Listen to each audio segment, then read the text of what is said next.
وہ امیر ہو یا غریب، عالم ہو یا جاہل، امیر بننے کے خواب دیکھتا ہے، یہ اپنی غربت پر صبر کرتا ہے، غرض معاشرے کے ہر فرد کے لیے اس میں رہنمائی ہے۔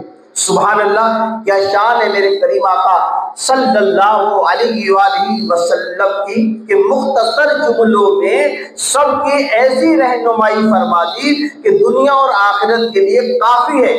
پھر ہم کیوں نہ کہیں میں نثار تیرے کلام پڑھے ملیوں تو کس کو زبان نہیں، میں نثار تیرے کلام پڑھے ملیوں تو کس کو زبان نہیں، وہ سخن ہے جس میں سخن نہ ہو، وہ بیان ہے جس کا بیان نہیں، صلو علیہ وآلہ۔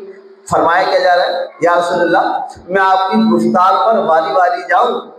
دنیا میں بڑے بڑے زبان و کلام کے ماہر ہوئے، لیکن جیسی گفتگو آپ